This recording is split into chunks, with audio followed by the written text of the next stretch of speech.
કેન્દ્ર સરકાર દ્વારા રોજગાર સંલગ્ન પ્રોત્સાહન યોજના મંજૂર. સુરત, તાપી અને નવસારીના નોકરદારો ભાગીદારો માટે અપીલ.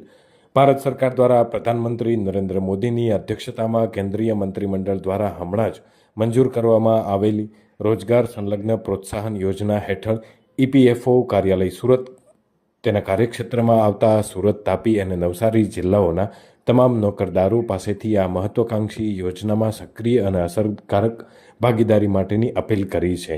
આ યોજનાનો હેતુ માત્ર રોજગાર સર્જનને પ્રોત્સાહન આપવાનો નથી, પરંતુ ખાસ કરીને નિર્માણ ક્ષેત્રને ઉત્તેજન આપવાનો અને હજારો યુવકોને અસંગઠિત ક્ષેત્રથી સંગઠિત ક્ષેત્રમાં લાવવાનો છે, જેથી તેઓ સામાજિક સુરક્ષા અને ભવિષ્ય નિધિનો લાભ સાથે જોડાઈ શકે. આ યોજના કેન્દ્રીય શ્રમ અને રોજગાર મંત્રી માનનીય મનસુખભાઈ માંડવિયાના માર્ગદર્શન અને સહકારની વ્યાપક આર્થિક વ્યૂહરચના હેઠળ લાગુ કરવામાં આવી છે.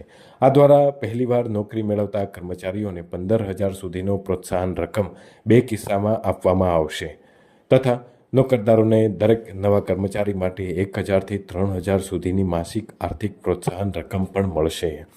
कैलाश कुमावत। जी सर, आपका नाम डेजिग्नेशन? मेरा नाम संजय सिंह गुर्जर है और मैं क्षेत्रीय भविष्य निधि आयुक्त क्षेत्रीय कार्यालय सूरत का इंचार्ज प्रभारी हूँ। जी सर, वर्करों के लिए केंद्र सरकार ने एक अच्छी योजना है बाहर निकाली है, तो किस तरीके का आयोजन अब आगे आगे के दिन में रहेगा? इस बारे में बताना चाहूँगा कि हमारे प्रधानमंत्री श्री नरेंद्र मोदी जी की अध्यक्षता में केंद्रीय मंत्रिमंडल ने हाल ही में employees linked incentive scheme ELI scheme, जिसे हमने नाम दिया है, वो निकाली है, जिसका कि मेन जो फोकस एरिया है कि रोजगार, नए रोजगार जनरेट किए जाएं, लोगों को सोशल सिक्योरिटी कवर दिया जाए।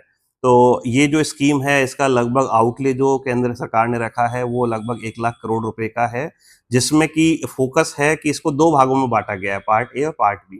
तो मेन फोकस है कि इसमें हमें फॉर्मल सेक्टर में रोजगार जनरेट करने हैं, लोगों को नए रोजगार देने हैं। तो जो भी इसमें फर्स्ट टाइमर है, जो पार्ट ए है, वो बेसिकली फर्स्ट टाइमर के लिए जो पहली बार रोजगार में आएंगे, उनके लिए सरकार ने योजना रखी है कि जैसे ही वो रोजगार ज्वाइन करेंगे तो उनको 1 माह का वेतन, जो कि 15,000 रुपये है, वो ज्वाइन करने पे उनको एज ए प्रोत्साहन के रूप में मिलेगा। तो जैसे ही अगर वो 1 साल कंटिन्यू करते हैं तो उनको 2 किस्तों में इस पैसे को उनके डीबीटी के प्रोसेस के द्वारा उनके खाते में दिया जाएगा। पहले 6 महीने में उनको 7500 रुपये होंगे और अगले 6 महीने में उनको फिर वापस 7500 रुपये उनके खाते में जमा कराए जाएंगे। साथ में इसमें एक फाइनेंशियल लिटरेसी प्रोग्राम भी रखा गया है कि जैसे ही वो फाइनेंशियल लिटरेसी प्रोग्राम करेंगे तो वो इस चीज के लिए एलिजिबल हो जाएंगे। तो ये पार्ट ए इस स्कीम का रखा गया है। पार्ट बी जो स्कीम है वो मूल रूप से एम्प्लॉयर या नियोक्ता है उनके लिए रखा गया है। तो चूंकि मेन फोकस इसका है कि जो इनफॉर्मल सेक्टर में लोग काम कर रहे हैं उनको कैसे फॉर्मल सेक्टर में रोजगार जनरेट किया जाए। तो नियोक्ताओं को ये एक बेनिफिट दिया गया है कि अगर उनके यहाँ पे जो भी फर्स्ट टाइमर एम्प्लॉय ज्वाइन करेंगे तो जो नियोक्ता का भाग होता है हमारा PF का 12%, वो भारत सरकार द्वारा वहन किया जाएगा। उसके लिए उसमें 3 अलग अलग स्टेप किए गए हैं। मैक्सिमम जो बेनिफिट है वो 3,000 रुपये तक का है। 10,000 रुपये तक 1,000 रुपये मिलेंगे, 10,000 से 20,000 पे 2,000 रुपये मिलेंगे और 20,000 से ऊपर वाले लोगों को 3,000 रुपये तक का मैक्सिमम बेनिफिट दिया जाएगा। इस पूरी जो स्कीम है उसका आउटले लगभग 1 लाख करोड़ रुपए का है। यह स्कीम हमारी 1 अगस्त 2025 से चालू होगी और ये 31 जुलाई 2027 तक ये रन करेगी।